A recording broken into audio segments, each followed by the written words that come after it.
Parlons un peu d'astrologie. En ce 27 décembre 2018,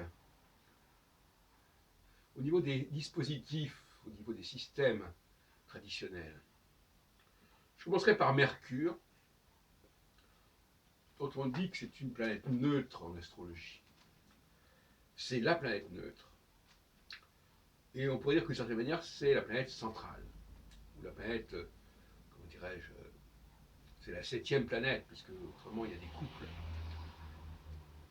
Même si on peut trouver un couple dans la théorie des domiciles avec Mercure-Jupiter. Donc ça, c'est un autre problème. Le problème de Mercure, c'est que si c'est une planète centrale, pivot en quelque sorte, elle n'est pas au centre du septénaire.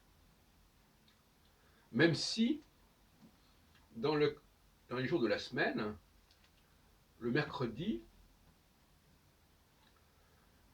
est au centre. Parce que nous avons d'un côté Soleil, Lune, lundi, Soleil, Mars, Lune. Lundi, alors dimanche, lundi, mardi. Donc Soleil, Lune, Mars, Mercure, et puis Jupiter, et puis Vénus, Jupiter, Vénus, Saturne. Donc Mercure est central. Et en même temps, astronomiquement, il n'est pas au centre du septénaire.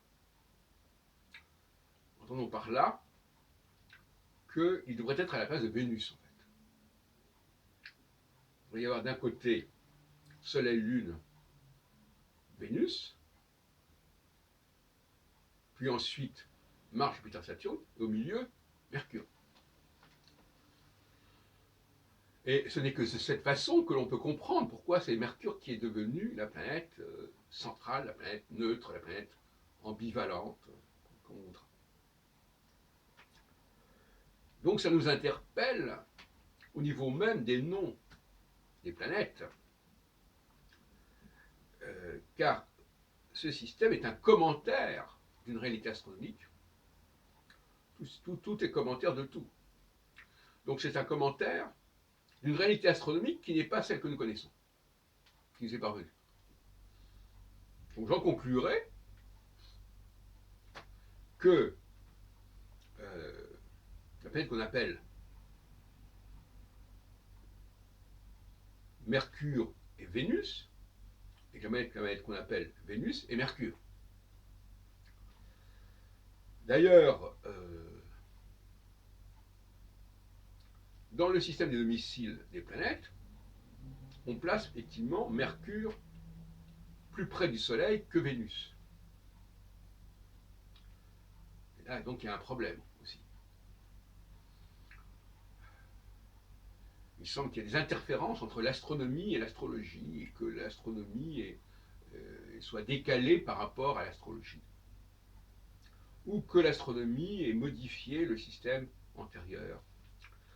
Mais, très franchement, je pense que ça renvoie, si on veut parler de Mercure comme une planète neutre, on dit aussi l'hermaphrodite, c'est-à-dire celui qui est à la fois masculin et féminin, eh bien, il faut la placer non pas près du Soleil, mais à côté, entre Vénus et la Terre, et non pas entre Vénus et le Soleil.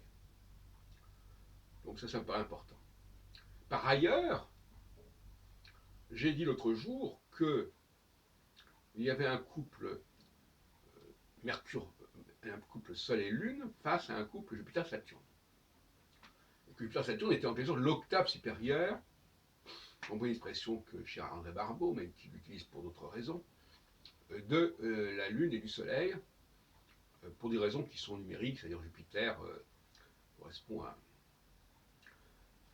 12 ans. Les 12 ans de Jupiter, ça correspond aux 12 mois de l'année, en quelque sorte, et Saturne correspond aux 28 jours du cycle lunaire.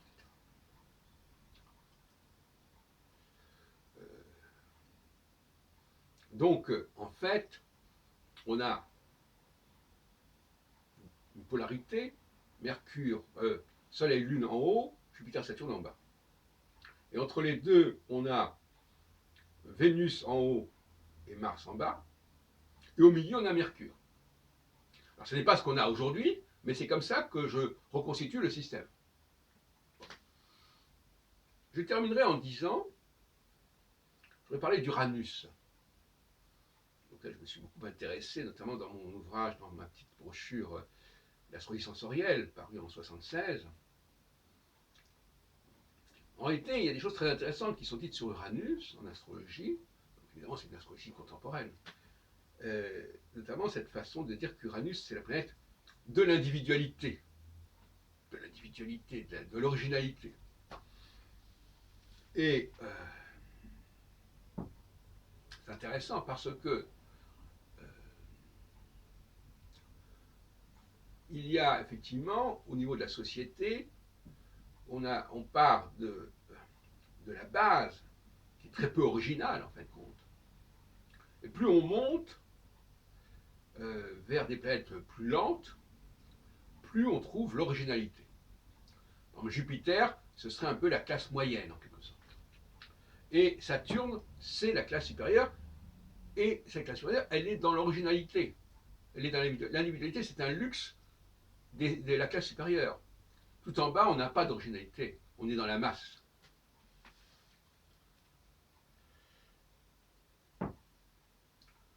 La crise actuelle de Jupiter, au niveau cyclique, c'est la crise de la classe moyenne. La classe moyenne, c'est une classe où on essaie de passer du prolétariat ouvrier vers la classe supérieure.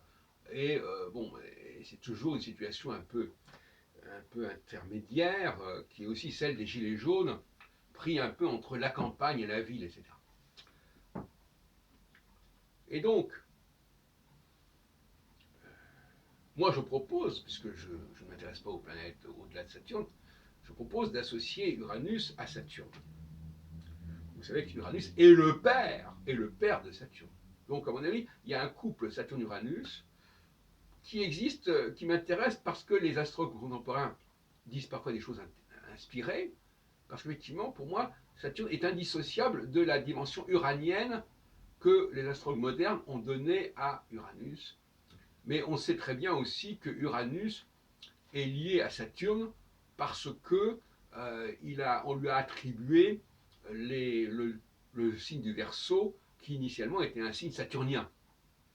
Et donc, donc on peut discuter là-dessus indéfiniment. Voilà en gros les quelques réflexions structurelles qui m'intéressent. Je vous rappelle que je suis toujours intéressé à la structure des dispositifs. Je vous renvoie notamment aux mathématiques divinatoires que j'ai publié en 1983, il y a 35 ans, avec une préface de Jean-Charles Pichon, aux éditions Très Daniel.